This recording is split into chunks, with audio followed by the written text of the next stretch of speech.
世界一わかりやすいスイスイの要点解説です。使い方の実演、解説の順でご紹介します。まずは早速使い方を見てみましょう。変装スキルで入場。通常攻撃連打。表明解放。音外スキル。収装スキルで交代。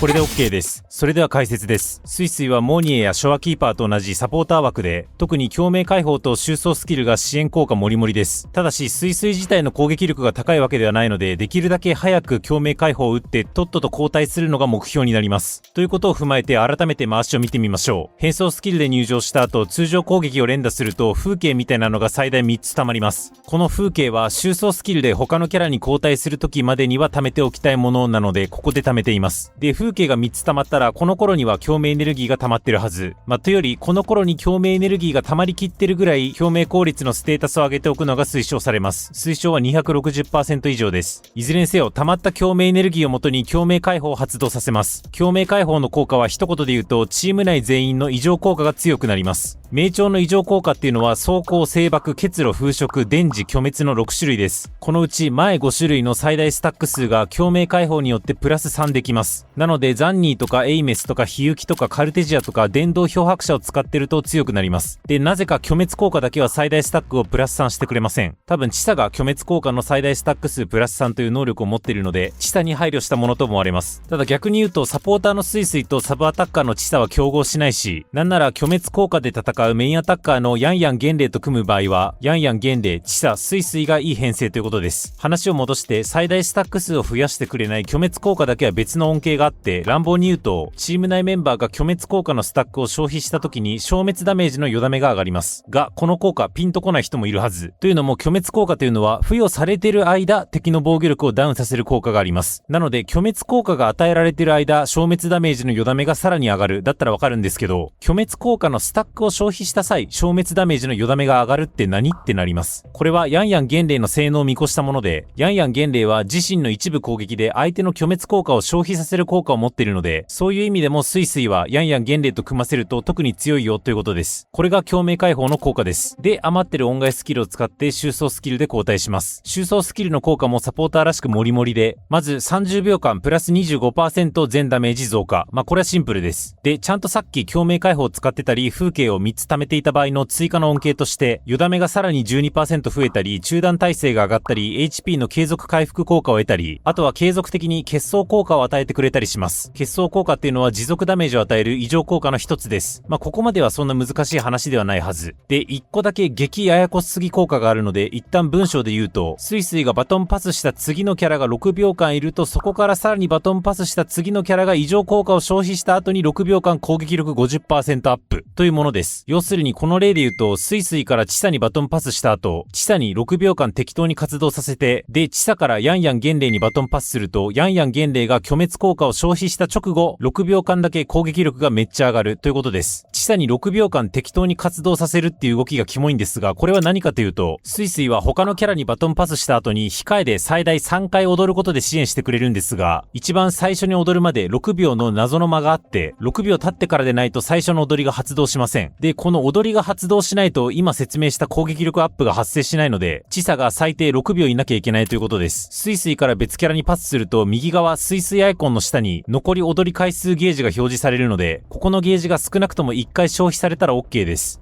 要するにスイスイで誰かが6秒いるで異常効果を消費できるメインアタッカーにパスっていう順です。異常効果を消費できるメインアタッカーっていうのは現状2人で、1人はさっき言ったヤンヤンゲンレイ、もう1人は結晶効果を消費するヒユキ。この2人用の攻撃力アップバフということですね。かなりややこしい仕様ですし、この動画の視聴者は6秒間の 50% 攻撃力アップバフに命かけてない人の方が多いと思うんで聞き流してもらっても OK です。今説明した効果や共鳴解放の効果を聞いちゃうと、異常効果を付与したり、あるいはそれを消費するキャラとスイスイの相性が良さそうに聞こえるんですが、そりゃそうなんですけど、別に収束スキルのプラス 25% のダメージ強化とかも普通に強いので、誰とでも気兼ねなく編成しちゃって OK です。使い方の説明は以上です。補足を3点。1点目、初回操作時の回しについて。今までさもスイスイのゲージはこの1本しかないような説明をしちゃいましたが、実はスイスイのゲージは上下で2本あります。変装スキルで入場すると下が溜まった状態から始まるので1本に見えただけ。で、スイスイはサポーターなので、一番最初スイスイから戦闘を始めることが多くて、その時だけ下のゲージを自力で溜めなきゃいけません。とは言っても溜め方は簡単で、通常攻撃を連打してゲージ溜まったら共鳴スキルを打つだけです。これで変装スキルで入場した時と同じように、スイスイが本気モードになってくれるので、あとは元々の回し方と同じように通常攻撃連打で今度は風景を貯めましょう。何らかの理由で変装スキルで入場できなかった場合も同じ要領で貯めましょう。補足2点目、戦闘不能時の救済能力について、スイスイ以外のキャラが戦闘不能に至るダメージを受けた場合、